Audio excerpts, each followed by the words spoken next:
Good afternoon. आप सभी का मेरे इस YouTube चैनल पर एक बार फिर हार्दिक स्वागत और अभिनंदन है। तो आज हम एक नया वीडियो लेकर आए हैं जो है विद्युत धारा पर। तो देखिए, ये बहुत ही महत्वपूर्ण है, जो सभी प्रतियोगी परीक्षाओं में लगभग आता है। विशेषतः रीट की जो परीक्षा 26 तारीख को होने वाली है उसके लिए विशेष महत्वपूर्ण है। इसके अलावा अध्यापक भर्ती परीक्षा या जैसे जितनी भी परीक्षाएं अलग अलग राज्यों द्वारा ली जाती हैं उन सभी के लिए बहुत महत्वपूर्ण है। आरएस के लिए भी है। इसके अलावा आपके रेलवे, डिफेंस में सीजीएल, मतलब जितनी भी आप कहें उन सब के लिए ये लाभप्रद है। तो देखिए, हम बिना देरी किए हुए अपना वीडियो शुरू करते हैं। तो आज हम एक अलग ढंग से इस वीडियो कर आपके सामने लेकर आए। इसमें मैंने सीधे ऑब्जेक्टिव टाइप के प्रश्न ना रख के सीधे प्रश्नोत्तर रख दिए हैं, जिससे आप उनका स्क्रीनशॉट लेकर आसानी से अध्ययन कर सकें। अच्छे अच्छे प्रश्न मैंने लिए जो प्रतियोगी परीक्षाओं में आ सकते हैं। तो देखिए, पहला नियम जो सबसे ज्यादा पूछा जाता है, ओम का नियम, क्योंकि जो प्रतिरोध और विद्युत है वो सब ओम के नियम पर आधारित है। तो देखिए, ओम का नियम क्या है। तो ओम का नियम के बारे में जैसे आप जानते हैं कि यदि किसी चालक की भौतिक अवस्थाएं स्थिर रहें, भौतिक अवस्था से तात्पर्य यहाँ चालक की लंबाई स्थिर रहे, प्रयोग के दौरान अनुप्रस्थ काट का क्षेत्रफल स्थिर रहे और ताप स्थिर रहे। तो कौन कौन सी तीन स्थिर होनी चाहिए? लंबाई, अनुप्रस्थ काट का क्षेत्रफल और ताप, क्योंकि ये अगर परिवर्तित हो जाएंगे तो ये ओम का नियम फिर गड़बड़ कर जाएगा। ठीक है।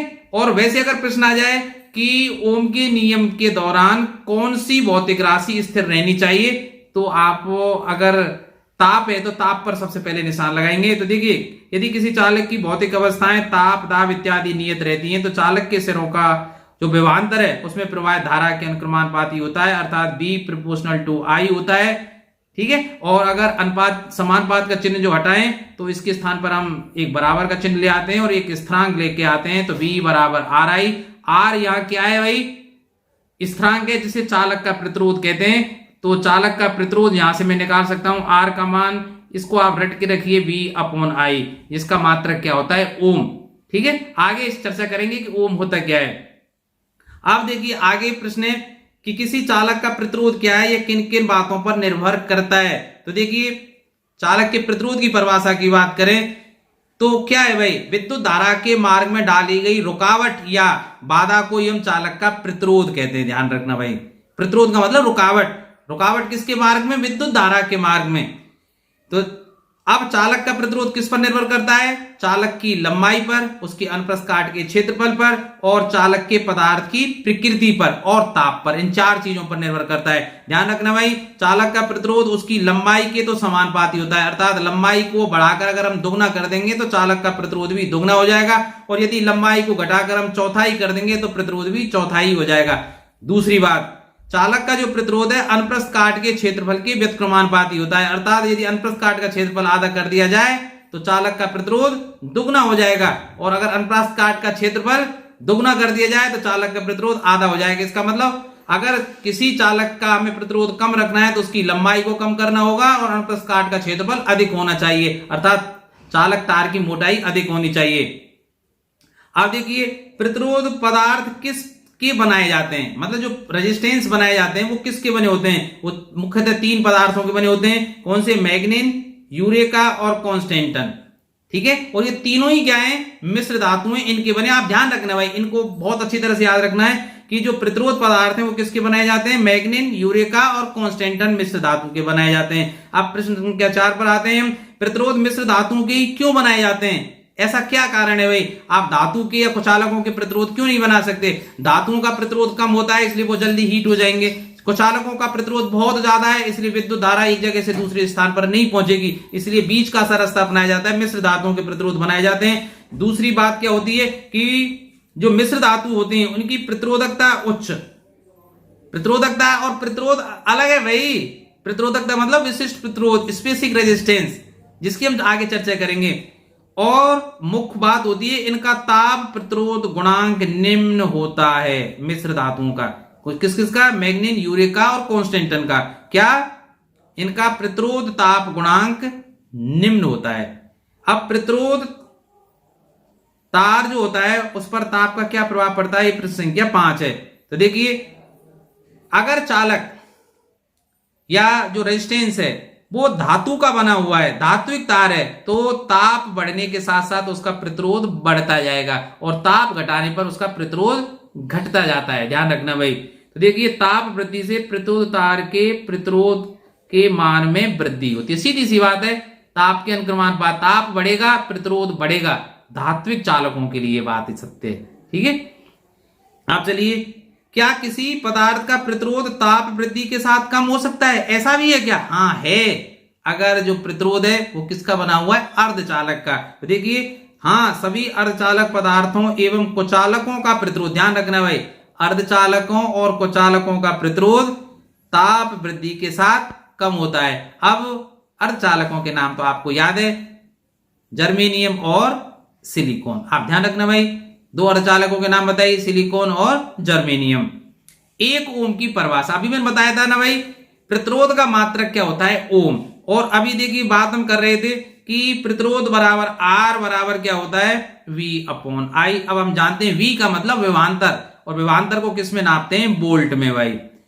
और I अर्थात धारा, धारा को नापते हैं एम्पियर में। तो सीधी सी बात है भाई, ओम, अगर 1 ओम की, देखिए आर को ओम में, तो 1 ओम अगर मैं निकालना चाहूं तो वो किसके बराबर होगा? 1 वोल्ट बटे 1 एम्पियर। सबको 1-1 कर दीजिए। अर्थात किसी चालक के सिरों का विभवांतर 1 वोल्ट हो और उसमें प्रवाहित धारा का मान 1 एम्पियर हो, तो उस चालक का प्रतिरोध 1 ओम के बराबर होगा। या ऐसे कह सकते हैं, किसी चालक में 1 एम्पियर की धारा प्रवाहित करने पर यदि उसके सिरों का विभवांतर 1 वोल्ट हो तो उस चालक का जो प्रतिरोध है 1 ओम के बराबर होता है। ठीक है। अब आप इसको पढ़ लेना स्क्रीनशॉट लेकर। धारा नियंत्रक जो होता है, द्वारा धारा किस प्रकार नियंत्रित की जाती है? आपको पता है, धारा नियंत्रक बनाने के लिए एक कुचालक बेलनाकार पात्र पर विद्युत रोधी जो तार है, मतलब वो एक दूसरे से शॉर्ट सर्किट नहीं होने चाहिए, उनको लपेटा जाता है। हम जानते हैं कि तार की लंबाई बढ़ने के साथ साथ चालक का प्रतिरोध भी बढ़ता जाता है। अब उस पर जो स्लाइडिंग की होती है वो स्पर्श करती हुई जाती है, तो जैसे जैसे तार की लंबाई बढ़ेगी प्रतिरोध बढ़ता जाएगा और धारा का मान कम होता जाएगा। इस सिद्धांत पर आधारित है भाई। तो देखिए, धारा नियंत्रक में तार की लंबाई परिवर्तित करके धारा का मान परिवर्तित करते हैं। तार की लंबाई परिवर्तित करने से क्या होगा? अगर तार की लंबाई बढ़ेगी तो प्रतिरोध कम हो जाएगा, तार की लंबाई बढ़ेगी तो प्रतिरोध भी बढ़ जाएगा, और तार की लंबाई कम होगी तो प्रतिरोध भी कम हो जाएगा। अब चालक तार का विशिष्ट प्रतिरोध क्या होता है? विशिष्ट प्रतिरोध क्या होता है भाई? तो देखिए, चलो पहले इसमें जो लिखी हुई उस चीज को पढ़ लेते फिर मैं समझाता हूं। किसी पदार्थ का विशिष्ट प्रतिरोध उस पदार्थ से बने इकाई लंबाई और इकाई अनुप्रस्थ काट के क्षेत्रफल के तार के प्रतिरोध के बराबर होता है। आपको ये समझ में नहीं आई होगी तो समझ लीजिए। तो देखिए, अभी मैंने बताया था कि चालक का जो प्रतिरोध है वो लंबाई के समानुपाती और अनुप्रस्थ काट के क्षेत्रफल के व्युत्क्रमानुपाती होता है। ये बात मैंने अभी बताई थी ना। अगर मैं इन दोनों समीकरण को एक साथ लिख दूं तो देखिए कैसे लिख सकता हूं, R proportional to L upon A। ठीक है। अब प्रोपोर्शनल टू का चिन्ह हट जाएगा और इसकी जगह एक स्थिरांक आ जाएगा, तो R बराबर रो L अपॉन A। तो रो जहां एक स्थिरांक है जिसे चालक का विशिष्ट प्रतिरोध कहते हैं। अब तो विशिष्ट प्रतिरोध किसके बराबर होगा भाई? रो बराबर, अब आप देखिए गुणा कर लीजिए, बच गुणा, तो RA बटे L। अब मैं विशिष्ट प्रतिरोध की परिभाषा निकालना चाहता हूं, तो मैं क्या करूंगा? L क्या है? चालक की लंबाई, तो L बराबर 1 मीटर रख दूंगा, और A क्या है? चालक के अनुप्रस्थ काट का क्षेत्रफल, अर्थात तार, जैसे ये तार है तो ये बेलनाकार है, इसका पृष्ठीय क्षेत्रफल या कहें इसका जो आधार का जो क्षेत्रफल है पाई R स्क्वायर करके निकालेंगे। तो A बराबर में क्या नाप लेता हूं? 1 वर्ग मीटर।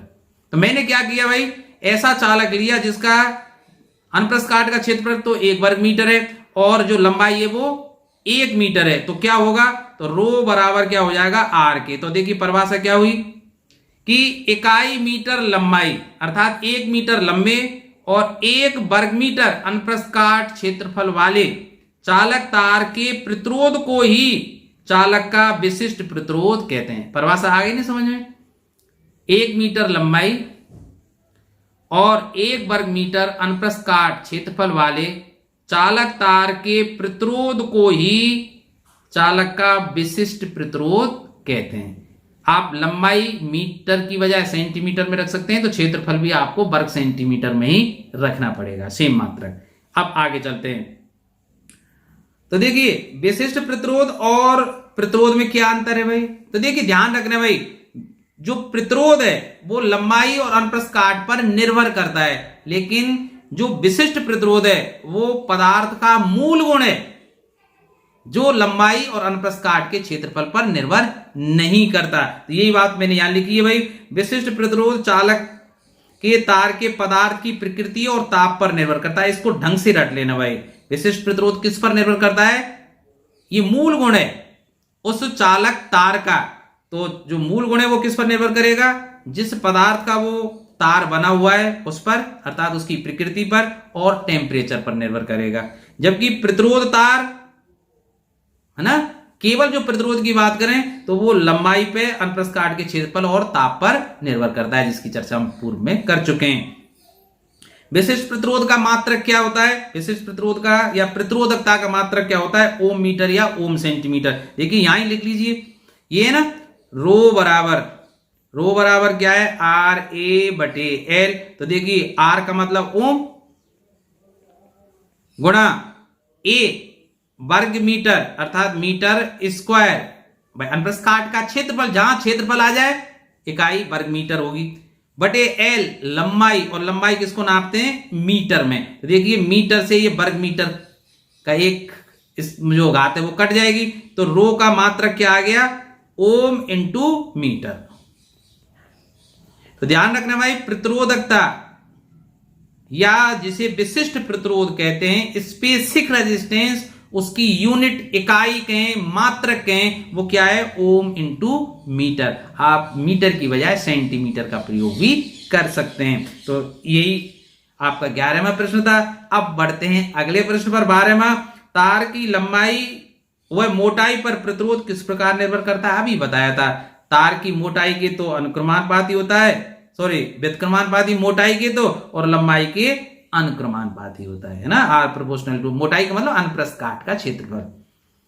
बिना प्लग वाली कुंजी का प्रतिरोध कितना होगा। आप देखिए जैसे ये कोई कुंजी है इस तरह से, और उसमें प्लग अगर हम नहीं लगा रहे हैं, इसका मतलब इस प्लेट का और इस प्लेट का कोई कनेक्शन नहीं होगा, इनके बीच में केवल क्या होगी, एयर होगी, और एयर का जो प्रतिरोध है वो कितना होता है, अनंत। ध्यान रखना। अगर देखिए सोचिए, बिना प्लग वाली, प्लग लगा ही नहीं रहे, इसका मतलब एक तार तो यहां रह गया और एक तार रह गया यहां रह गया, तो इन दोनों के बीच में कोई संपर्क ही नहीं है, क्योंकि प्लग लगा ही नहीं रहे, डॉट लगा ही नहीं रहे इस तरह से। तो हवा रह गई, और हवा का जो प्रतिरोध है वो क्या होता है, अनंत, क्योंकि वे दोनों एक दूसरे से कनेक्टेड है ही नहीं। ठीक है, तो अनंत हो गया उसका। धारा नियंत्रक और प्रतिरोध बॉक्स में कौन सा प्रतिरोध तार का प्रयोग किया जाता है, किसका प्रयोग, मैंने अभी बताया ना, जितने भी प्रतिरोधक तार हैं वो 3 पदार्थों के ही बनाए जाते हैं। प्रतिरोधक तार हो या आपके मीटर सेतु या मीटर ब्रिज कहें, इनके जो तार हैं, या जो विभव मापी जो तार, वो विभव मापी होती है ना, पोटेंशियोमीटर, इनके जो तार हैं वो किसके बनाए जाते हैं, मैग्नीन या कॉन्स्टेंटन के बनाए जाते हैं। मैग्नीन या कॉन्स्टेंटन के बनाए जाएंगे। ठीक है, क्या समांतर क्रम में प्रतिरोध जोड़ने से कुल प्रतिरोध बढ़ता है, नहीं। समांतर क्रम में अगर प्रतिरोधों को जोड़ा जाएगा तो जो तुल्य प्रतिरोध है उन जोड़े गए प्रतिरोधों से भी कम प्राप्त होता है। समझ में आई ना। अब चलते हैं हम 16वें पृष्ठ पर, अर्थात अगले पृष्ठ पर। तो देखिए आपकी सेवा में यहां हाजिर है, क्या किसी प्रतिरोध तार को खींचने से उसका प्रतिरोध बदलेगा। बिल्कुल, अगर किसी प्रतिरोध तार को मैं खींचूंगा तो उसकी लंबाई बढ़ेगी, और लंबाई बढ़ेगी तो आप सोचिए उसका प्रतिरोध बढ़ेगा, लंबाई के अनुक्रमानुपाती होता है। और देखिए उसकी लंबाई बढ़ रही है तो अनुप्रस्थ काट का क्षेत्रफल भी घटेगा। ठीक है, अगर मैं आपसे कहूं कि एक प्रतिरोध तार है, उसकी लंबाई को खींचकर दोगुना कर दिया, भाई दोगुना कर दिया तो लंबाई दोगुनी हो गई, तो प्रतिरोध दोगुना होना चाहिए, नहीं, दोगुना नहीं, चौगुना होगा। क्यों, लंबाई दुगनी होने पर उसका अनुप्रस्थ काट का क्षेत्रफल भी आधा हो जाएगा। तो दोनों का देखिए 2। तो ध्यान रखना, अगर n गुना लंबाई को बढ़ा दिया जाए तो प्रतिरोध n² गुना बढ़ जाता है। जैसे लंबाई को बढ़ाकर तिगुना कर दिया तो प्रतिरोध 3 गुना हो जाएगा। जैसे कोई चालक तार है, उसका प्रतिरोध 3 ओम है भाई, अब इसकी लंबाई को बढ़ाकर दोगुना कर दिया तो उसका प्रतिरोध कितना हो जाएगा, 6 ओम। तिगुना कर दिया तो 9 ओम, चौगुना कर दिया तो 16 × 48, हाँ 16 × 48 हो जाएगा, हाँ ध्यान रखना। और 3 ओम की मैं गलत बोल गया, 3 ओम तो है तो n² गुना बढ़ जाएगा, मतलब 3 का वर्ग का गुणा और करना पड़ेगा, 27 ओम हो जाएगा उसका। ऐसे याद रखना है। किस पदार्थ का विशिष्ट प्रतिरोध न्यूनतम होता है, चांदी का। इसीलिए जो संयोजक तार हैं वो चांदी के बनने चाहिए, लेकिन चांदी बहुत महंगी धातु है, इसलिए दूसरे नंबर का जो विशिष्ट प्रतिरोध जिसका न्यूनतम होता है वो तांबा है। तांबे के जो चालक तार हैं वो बनाए जाते हैं। देखिए वो प्रश्न आ भी गया, संयोजी तार तांबे के क्यों होते हैं भाई, क्योंकि तांबे का विशिष्ट प्रतिरोध बहुत कम होता है। यद्यपि चांदी का विशिष्ट प्रतिरोध और भी कम होता है, लेकिन चांदी मूल्यवान धातु है, ये कहां से आए, इसलिए फिर तांबे के तारों से काम चलाया जाता है। बात आई समझ में। संयोजी तार पतला लेना पसंद करोगे या मोटा लंबा पसंद करोगे या छोटा, भाई सीधी सी बात है, संयोजी तार ऐसा लेंगे जिसका प्रतिरोध कम से कम हो। प्रतिरोध कम कब होगा, जब लंबाई में कम हो और मोटाई में ज्यादा हो। मोटाई में ज्यादा मतलब अनप्रस्थ काट का क्षेत्रफल ज्यादा हो, तो सीधी सी बात है मोटा लेना पसंद करेंगे और छोटा। ओम के नियम के प्रायोगिक तार को काटकर छोटा कर दें, ठीक है, तो अमीटर एवं वोल्टमीटर के पाठ्यांक पर क्या प्रभाव पड़ेगा। देखिए काटकर छोटा करने पर प्रतिरोध कम हो जाएगा। देखिए प्रतिरोध के कम हो जाने से अमीटर का पाठ्यांक बढ़ जाएगा। भाई सोचिए यार, R बराबर क्या होता है, V/I। प्रतिरोध कम हो गया तो I, देखिए I बराबर क्या हो जाएगा, V/R। तो प्रतिरोध कम हो गया तो I का मान बढ़ेगा, बढ़ेगा ना।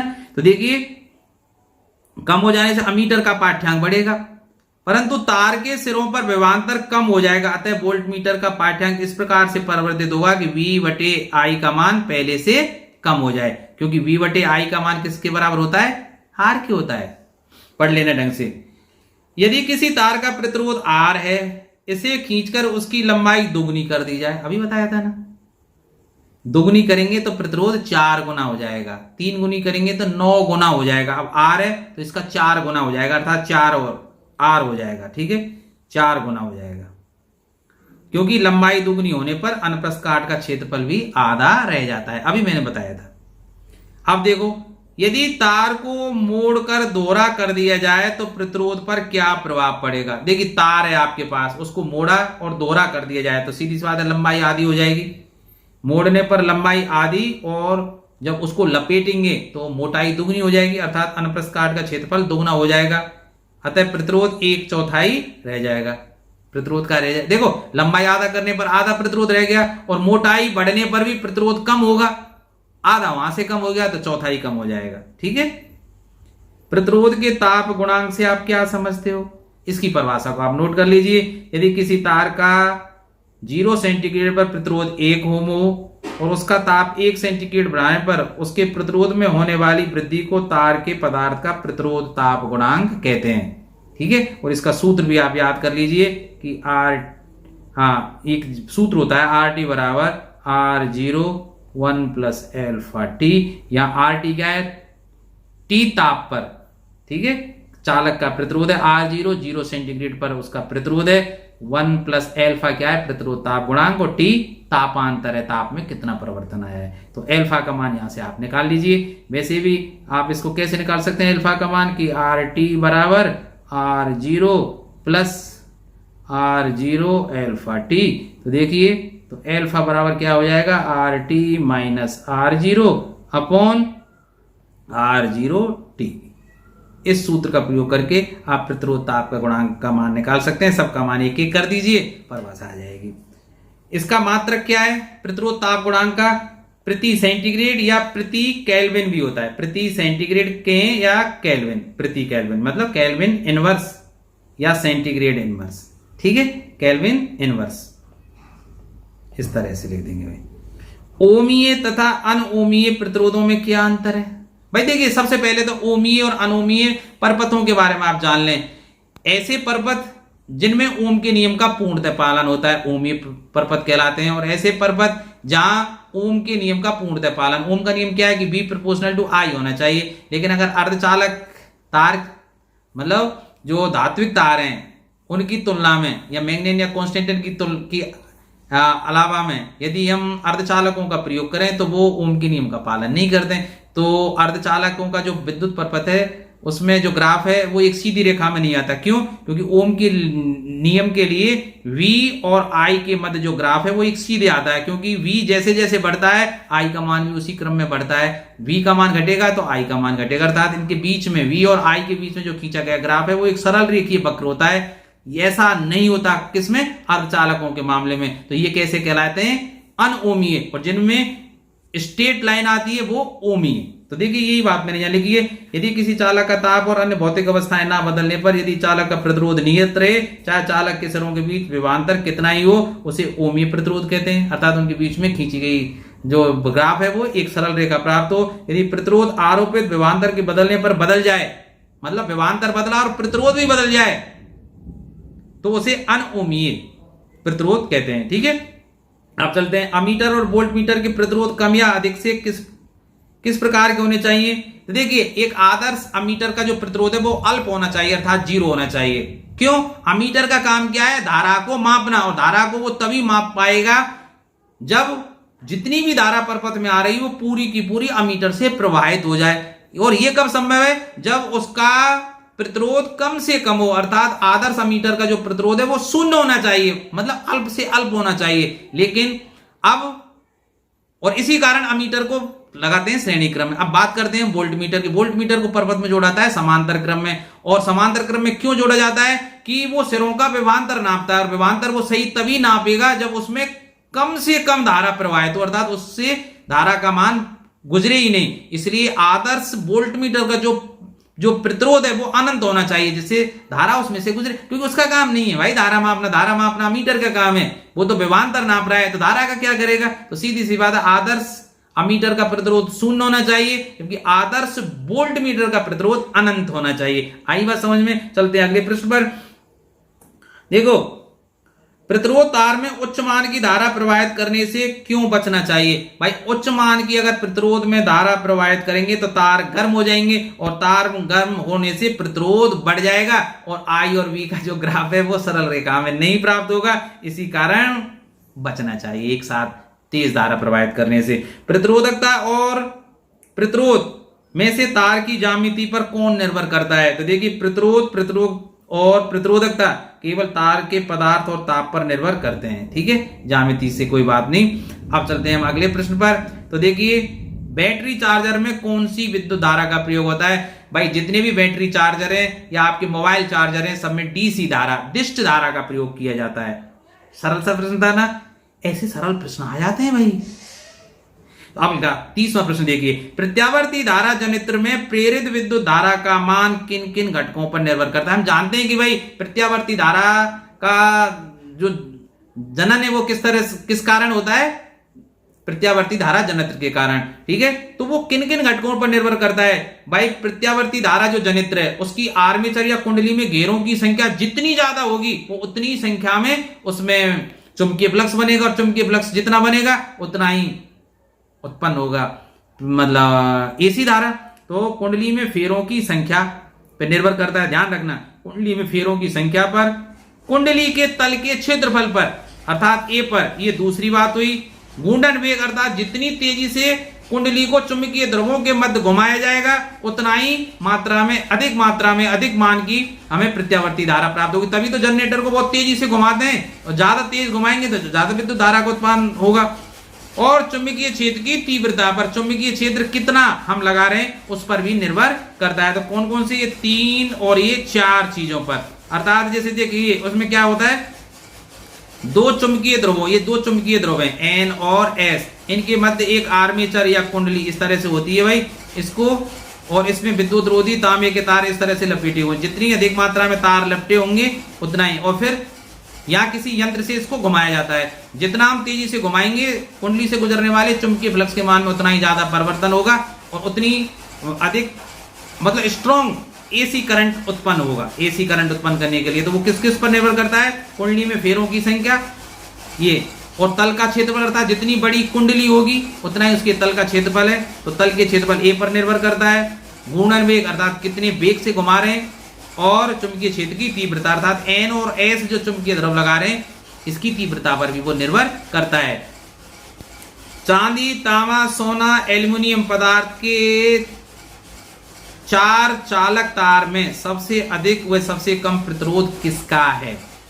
4 चालक आपके पास दिए गए, चांदी, तांबा, सोना, एल्युमिनियम, तो किसका है? एल्युमिनियम का प्रतिरोध सबसे अधिक इनमें से, और चांदी का प्रतिरोध सबसे कम प्राप्त होता है। इसी कारण तो कहते हैं कि तार बनाओ तो चांदी के, मतलब संयोजक तार मूल्यवान है, जिसकी चर्चा हम पहले कर चुके हैं। अब बढ़ते हैं अगले प्रश्न पर। तो देखिए भाई, सरल से प्रश्न है अब, पर ये सरल प्रश्न ही गड़बड़ करा जाते हैं। विद्युत परपथ में धारा का मापन करने वाला उपकरण अमीटर। धारा की दिशा कौन बताता है? धारा मापी गैल्वेनोमीटर। ध्यान रखना भाई, क्योंकि धारा मापी में शून्य का होता है बीच में, इधर और इधर डिफ्लेक्ट धारा की दिशा से पता लग जाएगा।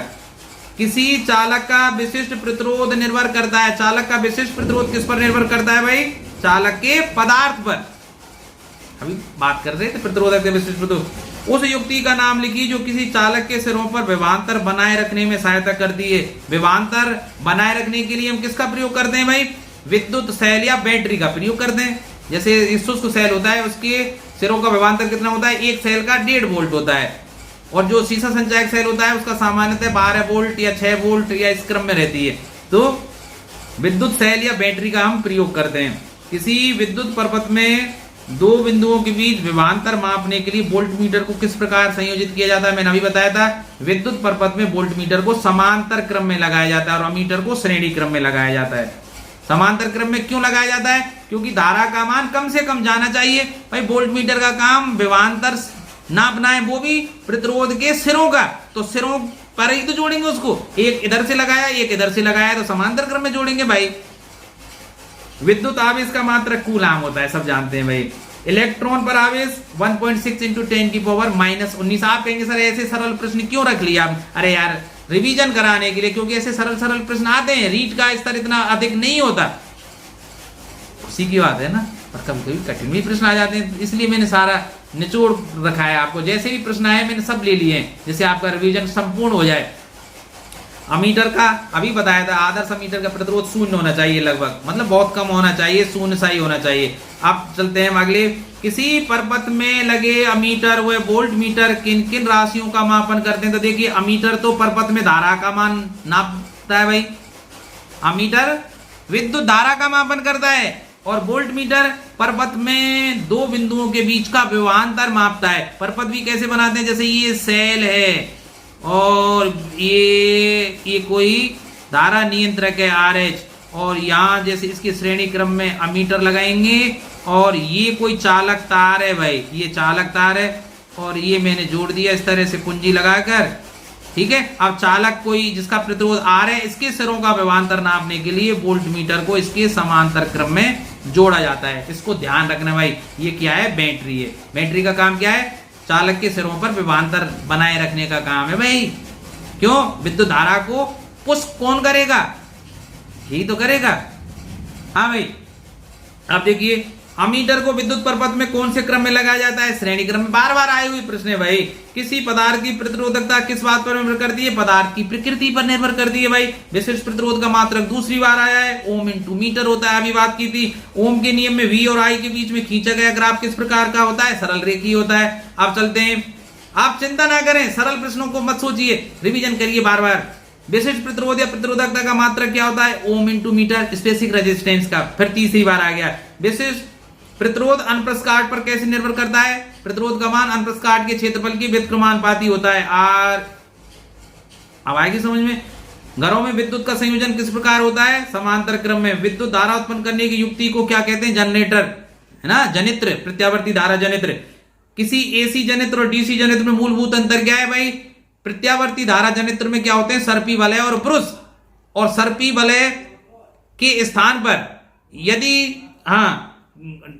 कम्यूटेटर या दिक् परिवर्तक का प्रयोग कर दिया जाए तो वही डीसी जनरेटर होगा, अर्थात दिष्ट धारा जनरेटर होगा। तो दिष्ट धारा जनरेटर में धारा की दिशा एक होनी चाहिए, जबकि प्रत्यावर्ती धारा जनरेटर में जो धारा की दिशा है वो प्रति क्षण बदलती है। और हमारे भारत में जो प्रत्यावर्ती धारा है वो 50 से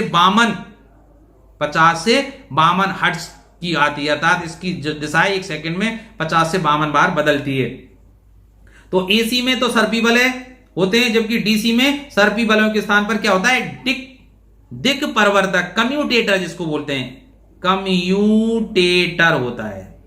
और उसमें एसी जनरेटर में सर्पी बल होते हैं। एक चालक तार में धारा प्रवाहित करने से उत्पन्न चुंबकीय बल रेखाओं की दिशा होती है चालक के चारों ओर वृत्ताकार। ठीक है, ये तो आपको पता ही है। चुंबकीय फ्लक्स का मात्रक क्या होता है, वेबर। ठीक है, चुंबकीय फ्लक्स का मात्रक क्या होता है, वेबर। प्रत्यावर्ती धारा जनित्र के आर्मेचर में प्रेरित विद्युत भाग बल निर्भर करता है। अभी बात कर रहे थे ना आर्मेचर के घूर्णन वेग पर, आर्मेचर को कितनी स्पीड से चुंबकीय ध्रुवों के मध्य घुमाया जा रहा है इस पर निर्भर करेगा, है ना। और आर्मेचर में कितने विद्युत रोधी तांबे के तार के फेरे, अर्थात घेरों की संख्या पर, और कुंडली के क्षेत्रफल पर, ठीक है, इस पर निर्भर करता है। अब देखिए वोल्ट किसका मात्रक है, विभव और विभवांतर का। तो विभवांतर और विभव का, एक विद्युत परिपथ में 1 ओम 2 ओम 3 ओम के 3 चालक तार श्रेणी क्रम में लगे तो तुल्य प्रतिरोध क्या होगा भाई, तुल्य प्रतिरोध होगा 6 ओम होगा भाई, क्योंकि श्रेणी क्रम में RS equivalent resistance in series किसके बराबर होता है, R1 plus R2 plus R3 ऐसे होता है ना। तो देखिए 1 प्लस 2 प्लस 3, 3 2 5 और 1 6 ओम, जो 3 ओम से ज्यादा है, क्योंकि भारत में प्रत्यावर्ती धारा की आवृत्ति है 50 हर्ट्ज, कहीं कहीं 52 हर्ट्ज भी लिखा हुआ है। ठीक है, वैसे अमूमन 50 से 55 हर्ट्ज की होती है, और अमेरिका में 60 हर्ट्ज। देखिए भारत में जो विद्युत की सप्लाई होती है वो 50 हर्ट्ज और 220 वोल्ट पर होती है। ठीक है, लेकिन अमेरिका में होती है 60 हर्ट्ज और 120 वोल्ट पर, शायद 120 वोल्ट पर। ठीक है, तो हमारे यहां और अमेरिका में अंतर है। विभिन्न मान के प्रतिरोधों को समांतर क्रम में जोड़कर उन्हें विद्युत स्रोत से जोड़ने पर प्रत्येक प्रतिरोध में जो धारा होगी, देखिए समांतर क्रम में जब हम प्रतिरोधों को जोड़ते हैं तो देखिए विभवांतर का मान क्या होता है, समान होता है। अब देखिए, अब सोचिए आप, जब हम जोड़ते हैं कैसे कि समांतर क्रम में कैसे जोड़ते हैं, समांतर क्रम में प्रतिरोधों को दो उभयनिष्ठ बिंदुओं के मध्य जोड़ा जाता है। जैसे बिंदु ये A है, ये बिंदु B है, तो देखिए एक प्रतिरोध तो इस तरह से जोड़ दिया, एक को ऐसे जोड़ दिया और एक को ऐसे जोड़ दिया, दो उभयनिष्ठ बिंदुओं के मध्य जोड़ दिया, इसका R1, इसका R2, इसका R3। ठीक है, और इसमें अब इस एक अमीटर लगा दिया, चलिए, और ये सेल लगा दिया, और ये धारा नियंत्रक, और इसको इस तरह से जोड़ दिया है। तो अब देखिए इसमें अगर मान लो टोटल करंट I आ रहा है, तो देखिए क्योंकि दो सभी जो प्रतिरोध है R1, R2 और R3 दो उभयनिष्ठ बिंदुओं के मध्य जोड़े गए, इसलिए सभी प्रतिरोधों के सिरों का विभवांतर तो कैसा रहेगा, समान। तो याद कैसे रखना है कि जब समांतर क्रम में जोड़ते हैं तो जो प्रतिरोधों के सिरों का विभवांतर है वो तो समान रहता है, V का मान समान रहता है। लेकिन अब देखिए धारा को जाने के लिए, A से B तक जाने के लिए 3 अलग अलग रास्ते हैं, इधर से यूं जा सकती है, इधर से जा सकती है, इधर से जा सकती है। ठीक है, अगर एक रास्ते को बंद करेंगे तो कोई प्रभाव नहीं पड़ेगा, इसलिए धारा का मान अलग अलग होता है। I1 इस मान लें, इसमें I2 मान लें, और इसमें I3। इसका मतलब तीनों से जाने वाली धारा का जो मान है प्रतिरोधों के पर निर्भर करता है। किस पर निर्भर करता है, प्रतिरोध पर। तो प्रतिरोध के समानुपाती होती है, इसमें ध्यान रखना। यहां से I निकली और यहां I प्राप्त होगी, क्यों, क्योंकि जो टोटल I है वो किसके बराबर होगी, I1 plus I2 plus I3। तो देखिए धारा का मान प्रत्येक प्रतिरोध में अलग अलग होगा, लेकिन विभवांतर का मान समान होगा। और श्रेणी क्रम में इसका उल्टा हो जाता है, क्योंकि श्रेणी क्रम में प्रतिरोधों को हम एक सीरीज में जोड़ते हैं। सर ये R1 है, ये R2 है, और ये क्या है, R3 है। अब अगर यहां से धारा I जाएगी तो यहां भी I ही निकलेगी, क्योंकि धारा को जाने के लिए कोई और अल्टरनेटिव, मतलब कोई विकल्प ही नहीं है, उसको एक रास्ते से जाना पड़ेगा। अगर मैं कहीं से भी इस प्रतिरोध को काट दूं तो धारा का मान तो शून्य हो जाएगा। इसी कारण घरों के जो विद्युत पर्वत है वो श्रेणी क्रम में नहीं बनाए जा सकते, क्योंकि श्रेणी क्रम में अगर लगा दिए तो एक बल्ब खराब होने पर पूरे घर की जो विद्युत आपूर्ति है वो बंद हो जाएगी, क्योंकि इसमें देखिए अगर यहां से कोई संबंध विच्छेद हो जाए तो पूरा बिल्कुल धारा ही नहीं जाएगी। इसलिए समांतर क्रम में जोड़ा जाता है, क्योंकि समांतर क्रम में आप देखिए अगर ये R1 प्रतिरोध को मैं हटा भी दूं तब भी धारा यहां से और यहां से निकल जाएगी। बात आई ना समझ में? तो चलिए बात, किसी विद्युत पर्वत में 0.5 सेकंड में 2 कूलाम आवेश प्रवाहित होता है तो विद्युत धारा का मान एम्पियर में क्या होगा? देखिए धारा का मान क्या होता है? I बराबर Q/T। देखिए Q का मान कितना है? 2 कूलाम, और T कितना सेकंड में? 0.5 सेकंड में। तो देखिए तो 20/5 अर्थात 4 एम्पियर की धारा, कितनी? 4 एम्पियर की धारा प्रवाहित होगी। बात आई समझ में? अब चलते हैं अगले प्रश्न पर भाई। देखिए घरों में लगे पंखे बल्ब आदि लगे होते हैं, इसमें समांतर क्रम में। सरल सा प्रश्न है। घरों में जो विद्युत पर्वत है वो समांतर क्रम में लगाए जाते हैं, कारण मैंने बता दिया। श्रेणी क्रम में लगा दिया जाए तो अगर एक युक्ति खराब हुई, अगर बल्ब भी फ्यूज हो गया, कोई भी युक्ति खराब हुई तो सारे कनेक्शन ऑफ हो जाएंगे, है ना। जबकि समांतर क्रम में 1-2 बल्ब खराब हो जाए या कोई युक्ति खराब हो जाए कोई फर्क नहीं पड़ेगा, क्योंकि धारा दूसरे मार्ग से प्रवाहित होने लग जाएगी। जो ठोस उच्च ताप पर विद्युत का वहन करते हैं परंतु न्यून ताप पर नहीं, वे क्या कहलाते हैं? वो क्या कहलाते हैं कि जो ठोस उच्च ताप पर विद्युत का वहन करते हैं परंतु न्यून ताप पर नहीं, वो क्या कहलाते हैं? वो कहलाते हैं क्या? अतिचालक। अतिचालक नहीं यार, धात्विक चालक नहीं, क्योंकि उच्च ताप पर उनका प्रतिरोध बहुत ज्यादा हो जाएगा, है ना, और न्यूनतम ताप पर उनका प्रतिरोध बहुत कम हो जाएगा। न्यून ताप पर, तो देखिए जो प्रश्न क्या है, जो ठोस उच्च ताप पर विद्युत का वहन करते हैं न्यून ताप पर नहीं, वो क्या कहलाएंगे? अर्धचालक। ठीक है, अर्धचालकों का क्या हो जाता है कि ताप बढ़ने के साथ साथ प्रतिरोध कम होता जाता है। बात आई समझ में? अब चलिए, यदि 100 वाट का एक बल्ब प्रतिदिन 5 घंटे जलाया जाता है तो 30 दिन में 50 पैसे प्रति यूनिट की दर से कितना खर्च लगेगा? हम जानते हैं यूनिटों की संख्या कैसे निकाल सकते हैं भाई। यूनिट की संख्या कैसे निकाल सकते हैं? यूनिट का मतलब होता है, आप याद रख लीजिए, वाट इंटू घंटा बटे 1000। तो देखिए वाट कितने? 100 वाट का बल्ब है भाई, 5 घंटे प्रतिदिन जलाया जाता है। 30 दिन में कितने घंटे हो जाएंगे? 150। 30 गुणा 5, ठीक है, इतने यूनिट बने भाई बटे 1000। तो 0 से 0 ये तीनों कट गए भाई, तो 3 पंजे 15 यूनिट आए। अब एक यूनिट का खर्चा कितना है? 50 पैसे। तो कुल खर्चा कितना हो जाएगा? तो खर्च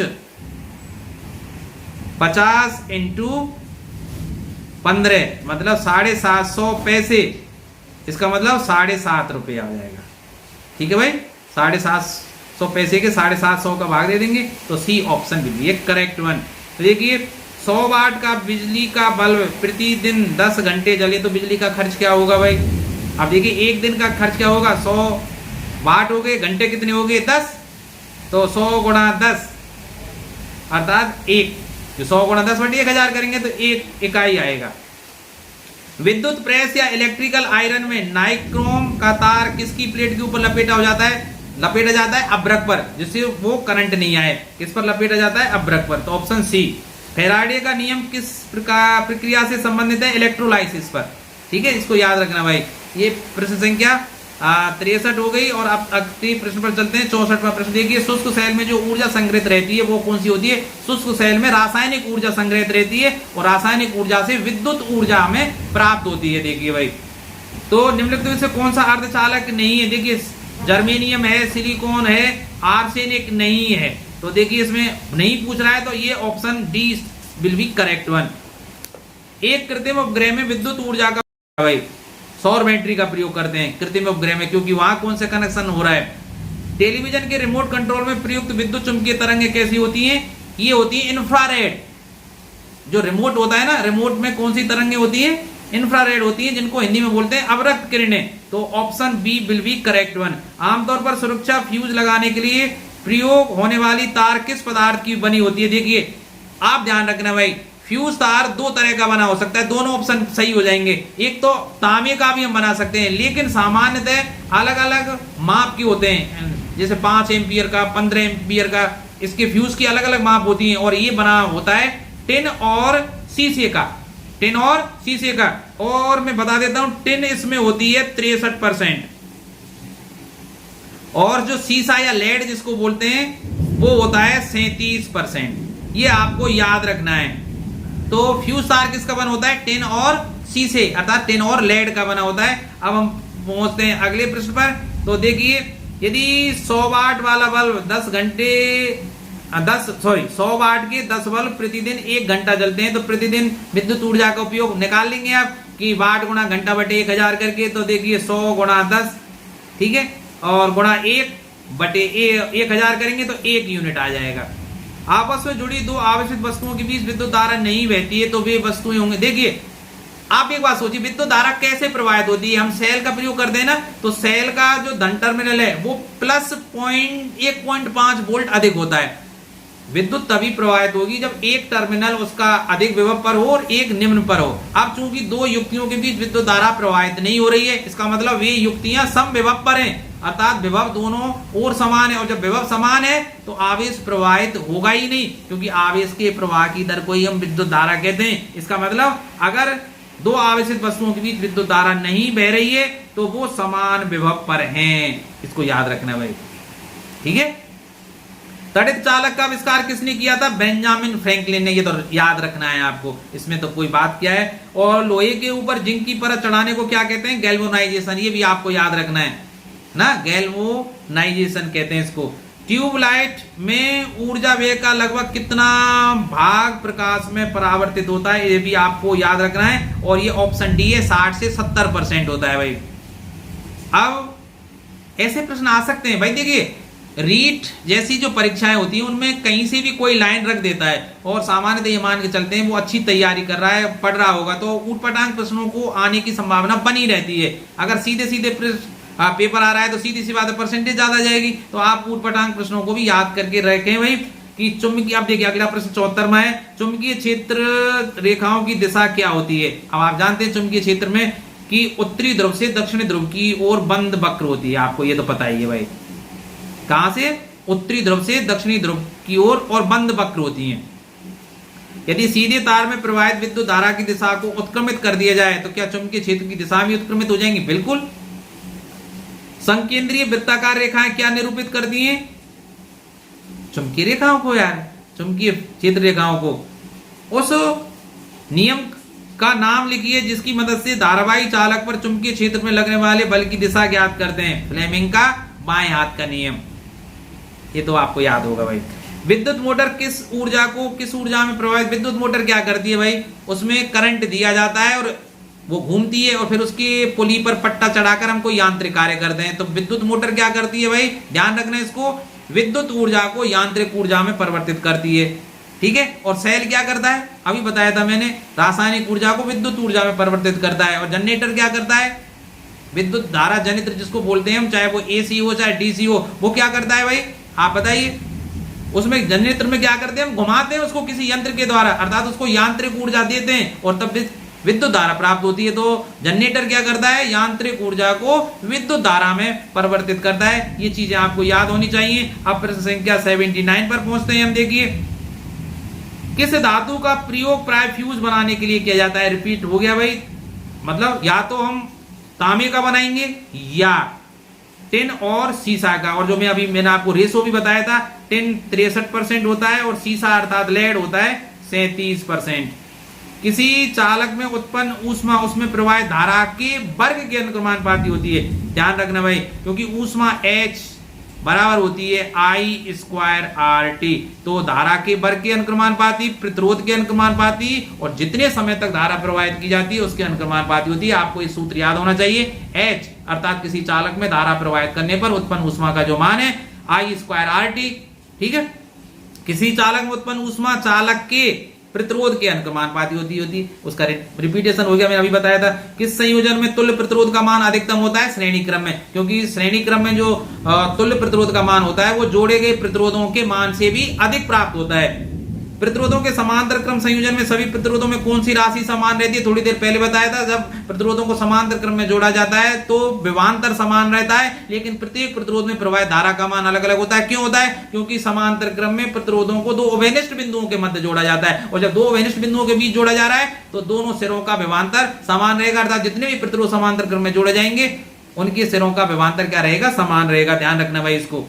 दिष्ट धारा के कुछ स्रोतों के नाम लिखिए। दिष्ट धारा किन किन स्रोतों से प्राप्त की जा सकती है? शुष्क सेल से प्राप्त की जा सकती है, बैटरी है ना, जिसको हम सीसा संचायक सेल से कहते हैं, उसको से प्राप्त की जा सकती है, स्टोरेज सेल से प्राप्त कर सकते हैं, या डीसी जनरेटर जिसको हम दिष्ट धारा जनरेटर कहते हैं, उससे भी इसको हम प्राप्त कर सकते हैं। अब बढ़ते हैं हम अगले प्रश्न पर, 85 पर पहुंचते हैं। तो अब देखिए, एक ही पदार्थ वह समान लंबाई के दो तार हैं जिनके अनुप्रस्थ काट के क्षेत्रफल अलग अलग। देखो ध्यान से समान को पढ़िए।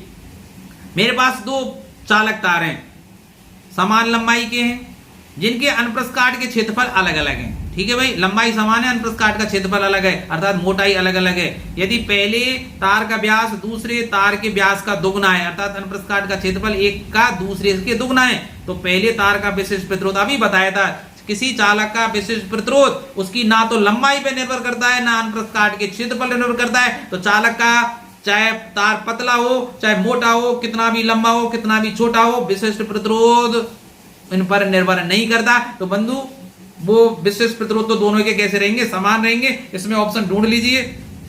पहला तो गलत है, दूसरे में दूसरे तार के विशिष्ट प्रतिरोध का दुगना होगा, गलत है भाई। दूसरे तार के विशिष्ट प्रतिरोध का आधा होगा, ये भी गलत है। दूसरे तार के विशिष्ट प्रतिरोध के समान होगा। ठीक है भाई, लंबाई और अनुप्रस्थ काट पर विशिष्ट प्रतिरोध या प्रतिरोधकता निर्भर नहीं करती, अतः दोनों की प्रतिरोधकता या विशिष्ट प्रतिरोध कुछ भी कहिए वो समान होगा, चाहे लंबाई या अनुप्रस्थ काट का क्षेत्रफल कुछ भी हो। ये आपको याद रखना है। म्यो निम्न में से किसका मात्रक है?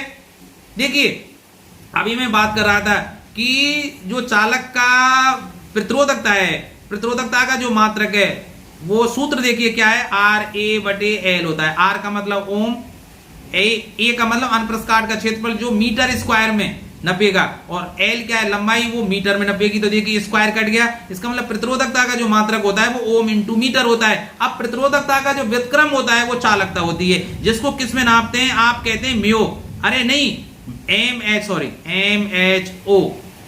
MHO म्यो, इसको ऐसे लिखते हैं म्यो। तो म्यो नहीं, म्यो मीटर इनवर्स, ये दोनों लिखिए आप म्यो, क्योंकि देखिए चालकता किसकी व्युत्क्रम होती है? प्रतिरोधकता की। तो अकेला जैसे इसमें लिखा हुआ है ना प्रश्न में, म्यो निम्न में से किसका मात्रक है? किसका? विशिष्ट प्रतिरोधक, विशिष्ट प्रतिरोध का था ही नहीं, क्योंकि विशिष्ट प्रतिरोध का था ओम इंटू मीटर। किसका है? चालकता का। ठीक है, और चालकता का एग्जैक्ट क्या है? म्यो प्रति मीटर के या मीटर इनवर्स, एक ही बात है भाई। किसी प्रतिरोध R में I धारा प्रवाहित होने पर वे विद्युत सामर्थ्य का मतलब शक्ति, तो इसमें आप रट लीजिए भाई, विद्युत शक्ति P बराबर होती है V इंटू आई, रट लीजिए। और V की जगह अगर मैं रख दूं IR, ओम का नियम है भाई, V की जगह अगर मैं IR लिख दूं तो देखिए रख के देखिए, V की जगह IR और I है तो I² R हो गया। ठीक है, तो P का मान क्या हो सकता है? V गुणा I या I² R। मैं ऐसा भी कर सकता हूं, I की जगह पर V/R, भाई ओम के नियम को कैसे भी व्यक्त कर दीजिए। तो अगर मैं ऐसा करूं तो P बराबर क्या हो जाएगा? V इंटू I की जगह पर रखिए V/R, तो क्या हो सकता है? V/R। तो प्रश्न जैसे आया हो परीक्षा में आपके पेपर में उसी के हिसाब से बदल दीजिए। तो यहाँ विद्युत सामर्थ्य या तो I² होगा या V इंटू आई होगा या V²/R होगा। तो देख लीजिए कौन सा है इसमें, I²R, option B is the correct one. एक फ्यूज तार की विद्युत परपथ में उपयोगिता इसके कम गलनांक पर होती है। देखिए फ्यूज तार कैसा होना चाहिए भाई? कम गलनांक का होना चाहिए, और जिसका एक और बात है भाई, प्रतिरोध ताप गुणांक अधिक होना चाहिए। ठीक है, गलनांक कम होना चाहिए, तो गलनांक पर भी निर्भर करता है भाई। अगले प्रश्न पर चलते हैं। प्रश्न संख्या 89, 220 वोल्ट पर 100 वाट के कितने बल्ब 5 एम्पियर के फ्यूज के साथ प्रयुक्त किए जा सकते हैं? देखिए ध्यान रखना, जो वाट होता है शक्ति का मात्रक होता है, तो हम इसको कैसे लिख सकते हैं भाई? P = V × I। अब मैं मान लेता हूं 100 वाट के N बल्ब, तो देखिए एक बल्ब की जो शक्ति है वो कितनी है 100 वाट। तो n बल्बों की कितनी हो जाएगी n गुणा 100। तो देखिए P के स्थान पर मैं क्या लिख देता हूं n इंटू 100 बराबर V का मतलब वोल्ट, कितने विभवांतर पर कार्य कर रहे हैं 220 वोल्ट पर। कितने एम्पियर की धारा मैक्सिमम हो सकती है 5 एम्पियर की। देखिए n का मान यहां से निकाल लें अगर हम, तो देखिए 220 इंटू 5 बटे 100, तो देखिए 0 से 0, 5 दूनी 10, इसका मतलब 22 बटे 2 अर्थात 11 बल्ब हम अधिकतम प्रयोग कर सकते हैं। तो option C will be correct one. Fuse तार बना होता है, मैं 2-3 बार बता चुका हूं। फ्यूज तार किसका बना होता है टिन और लेड का, जिसमें 63% टिन होता है, 37% लेड या शीशा होता है। तो option A will be correct one. जब एक साबुन के बुलबुले को आवेशित किया जाता है तो उसकी त्रिज्या बढ़ती है, ध्यान रखना भाई। आया हुआ प्रश्न है ये। अब देखिए प्रश्न संख्या 92। एक विद्युत बल्ब 100 वाट और 230 वोल्ट का है, अर्थात 230 वोल्ट पर। देखिए ध्यान रखना भाई, 100 वाट का मतलब क्या है कि वह बल्ब 1 सेकंड में 100 जूल विद्युत ऊर्जा का उपयोग करता है। और 230 वोल्ट से तात्पर्य यहां क्या है कि 230 वोल्ट पर यह विद्युत बल्ब अधिकतम प्रकाश देगा, अर्थात 230 वोल्ट से कम वोल्ट होने पर यह लाइट कम देगा, अर्थात ये कम प्रकाशित होगा, और अधिक होने पर ये फ्यूज हो जाएगा। तो इसको अब क्या करते हैं 230 वोल्ट के प्रत्यावर्ती स्रोत से जोड़ा जाता है। बल्ब को 100 दिनों तक 10 घंटे प्रतिदिन प्रयोग किया जाता है। 100 वाट का बल्ब है। तो देखिए यूनिट कैसे बनाते हैं हम, आपको सूत्र याद ही है कि वाट गुणा घंटा और बटे 1000।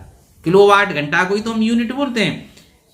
यूनिट किसका मात्रक है विद्युत ऊर्जा का, ध्यान रखना है भाई। तो देखिए वाट 100 है, अब कितने घंटे तक प्रतिदिन 10 घंटे और 100 दिनों तक के मान रखें। तो देखिए एक दिन में 10 घंटे तो 100 दिनों में 1000 घंटे हो जाएंगे, ठीक है, वटे 1000।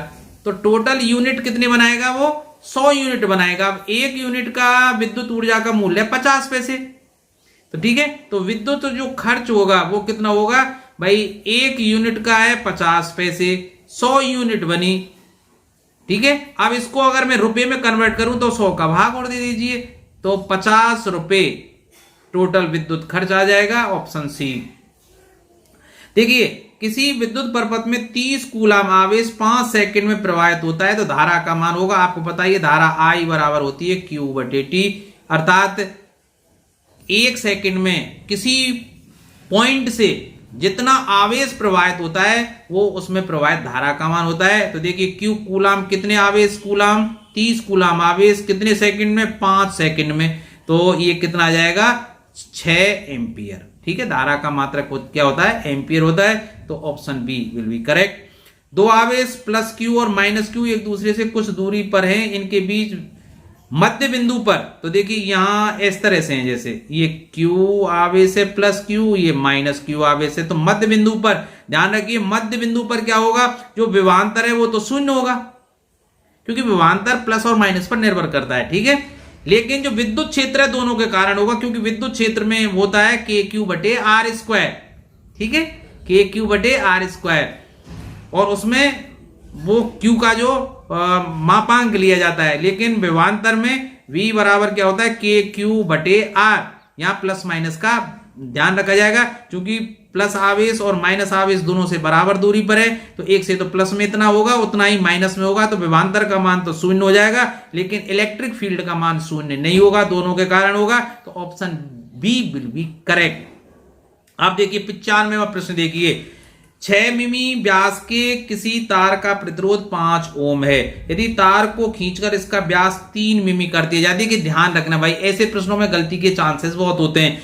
मैंने अभी थोड़ी देर पहले बताया था, यदि किसी चालक तार की लंबाई को खींचकर दोगुना कर दिया जाए तो उसके अनुप्रस्थ काट का क्षेत्रफल भी आधा हो जाता है। तो देखिए आधा तो प्रतिरोध हो जाएगा लंबाई को दोगुना करने पर। अब अनुप्रस्थ काट का क्षेत्रफल दोगुना हुआ तो प्रतिरोध फिर आधा हो गया, तो सीधी सी बात है लंबाई को दोगुना करेंगे तो प्रतिरोध चौगुना, ठीक है भाई, हो जाएगा। ध्यान रखना, खींचकर, ये स्थिति कब है, जब उसका वॉल्यूम, तार का जो आयतन है वो स्थिर होना चाहिए। लेकिन आप यहां देखिए कि 6 मिमी व्यास पहले है, फिर उसको 3 मिमी व्यास किया जा रहा है। अब यहां देखिए जो अनुप्रस्थ काट का क्षेत्रफल क्या होता है, a बराबर पाई आर स्क्वायर। इसका मतलब पहले की तुलना में आधा किया जा रहा है, इसका मतलब अनुप्रस्थ काट का क्षेत्रफल चौथाई होगा। चौथाई कब होगा, जब लंबाई को खींचकर कितना करेंगे, 4 गुना, और 4 गुना जब हम करेंगे तो प्रतिरोध 16 गुना अधिक हो जाएगा। प्रतिरोध कितना हो जाएगा, 16 गुना अधिक हो जाएगा। तो प्रारंभ में जो प्रतिरोध है वो कितना है, 5 ओम है, तो 4 लंबाई खींचने पर वो कितना हो जाएगा, 16 गुना, अर्थात 5 गुना 16, 80 ओम इसमें आ जाएगा। मैंने कैसे निकाला, ध्यान रखना भाई, व्यास या त्रिज्या को आधा कर रहा है, और जब त्रिज्या को आधा कर रहा है तो अनुप्रस्थ काट के क्षेत्रफल में 4 गुने का अंतर पड़ेगा, अर्थात पहले की तुलना में चौथाई हो जाएगा। और जब चौथाई कब होगा, जब लंबाई हम क्या करेंगे, खींचकर 4 गुना, क्योंकि यहां तार का वॉल्यूम या आयतन परिवर्तित नहीं हो रहा है। ऐसे प्रश्नों में ध्यान रखना है। 2 इलेक्ट्रॉन एक दूसरे से 1 एम्पियर की दूरी पर हैं, इनके बीच लगने वाला कूलाम बल निकालना है। तो देखिए मैं थोड़ा सा स्क्रीन को साफ कर देता हूं, फिर इस प्रश्न को हल करता हूं। तो मैं, अरे ये स्क्रीन, तो देखिए ये स्क्रीन हुई साफ। अब देखिए मैं इस सवाल को आपके लिए हल करके बताता हूं। यहां 2 इलेक्ट्रॉन हैं, एक दूसरे से 1 एंगस्ट्रॉम की दूरी पर हैं, तो इनके बीच लगने वाला कूलामी बल। अब कूलामी बल का जो सूत्र है आपको पता है कि F बराबर क्या होता है, K(Q1 Q2) बटे R स्क्वायर। Q1 और Q2 के मापांक लिए जाते हैं, अर्थात आवेश धनावेश है या ऋणावेश, इससे कोई फर्क नहीं पड़ता, केवल धन में उसका मान लिखेंगे भाई। तो देखिए K का मान आप जानते हैं 9 गुणा 10 की घात 9 होता है। अब एक इलेक्ट्रॉन पर, क्योंकि दोनों इलेक्ट्रॉन है भाई, एक इलेक्ट्रॉन पर कितना आवेश होता है, 1.6 गुणा 10 की घात -19, ये ऋणात्मक आवेश होता है। अब चूंकि यहां केवल मापांक काम में लेंगे, इसलिए मैं सीधे क्या लिख सकता हूं, दोनों के लिए 1.6 गुणा 10 की घात -19, ये Q1 का मान, और यही मान होगा Q2 का 10 की घात -19 बटे बीच की दूरी 1 एंगस्ट्रॉम है, और दूरी मीटर में होनी चाहिए, और 1 एंगस्ट्रॉम आपको पता ही है, 1 एंगस्ट्रॉम का मतलब होता है 10 की घात -10 मीटर। तो सीधी सी बात है, 10 की घात -10 का स्क्वायर हो जाएगा। तो देखिए 9 गुणा, यहां 1.6 गुणा 1.6 करेंगे तो 2.56 हो जाएंगे, 16 का वर्ग 256 होता है, तो 2.56, और 10 की घात आप देखिए यहां प्लस के 9 और -19 और -19 माइनस के 38, और ये नीचे माइनस के 20 हैं, ऊपर जाके प्लस के 20 हो जाएंगे। गुणा कर दीजिए, देखिए 9 छिक्की 54, 9 पंजे 45 और 5 50, 9 दूनी 18 और 5 23, तो 23.04 गुणा 10 की घात, ये 29 प्लस के हो जाएंगे, 38 के ये तो माइनस के 9, और अगर इसको मैं सही ढंग से लिखूं तो 2.304 गुणा 10 की घात -8, क्योंकि दशमलव मैंने बाईं तरफ खिसका दिया है। इतने न्यूटन कूलाम बल दोनों इलेक्ट्रॉनों के मध्य होगा। तो ऑप्शन में देखते हैं, option A will be correct one, क्योंकि इसमें क्या दिया हुआ है, 2.3 गुणा 10 की घात -8 न्यूटन। अब चलते हैं अगले प्रश्न पर। तो देखिए प्रश्न संख्या 97, अतिचालक का लक्षण है। अतिचालकता कब होती है, देखिए हम जानते हैं कि किसी धात्विक चालक का प्रतिरोध कम कब होता है, जब उसका तापमान कम करें, और ताप बढ़ाने पर प्रतिरोध बढ़ता है। अब देखिए सोचिए, यदि हम किसी चालक का, धात्विक चालक का पर्टिकुलर कहें, उसका ताप कम करते जाएं कम करते जाएं कम करते जाएं, तो एक स्थिति ऐसी आती है जब चालक का प्रतिरोध शून्य हो जाता है, तो यह चालक की अवस्था अतिचालकता कहलाती है, जो बहुत ही अच्छा गुण है। तो अतिचालकता में उच्च पारगम्यता होती है, तो option A will be correct one. विद्युत उपकरण में अर्थ का प्रयोग किसके लिए करते हैं, सुरक्षा की दृष्टि से करते हैं भाई। जैसे अगर विद्युत उपकरण में किसी शॉर्ट सर्किट की वजह से करंट आ भी जाए, तो वो पूरा कहां चला जाए, पृथ्वी में, क्योंकि पृथ्वी को कितना भी आवेश दिया जाए उस पर कोई प्रभाव नहीं पड़ता है। तो सुरक्षा की दृष्टि से हम अर्थ का प्रयोग करते हैं, इसलिए तीसरे तार का प्रयोग करते हैं, तो option C will be correct one. Ohm का नियम क्या परिभाषित करता है भाई, ओम का जो नियम है वो विभवांतर और धारा दोनों के लिए काम करता है, क्योंकि उन दोनों के बीच में संबंध प्रभावित वो बताता है वो, तो धारा और वोल्टता दोनों पे काम करता है, तो ऑप्शन डी यहां सही हो जाएगा। अब चलते हैं 100वें प्रश्न पर। तो देखिए नीचे दी गई विद्युत परिपथ में P और Q के बीच प्रभावी प्रतिरोध होगा। अब देखिए P और Q के बीच आप देखें तो P और Q, तो इसमें आप ध्यान से देखिए भाई, दो ओवेनिस्ट बिंदुओं के मध्य जोड़े गए हैं ना सारे प्रतिरोध।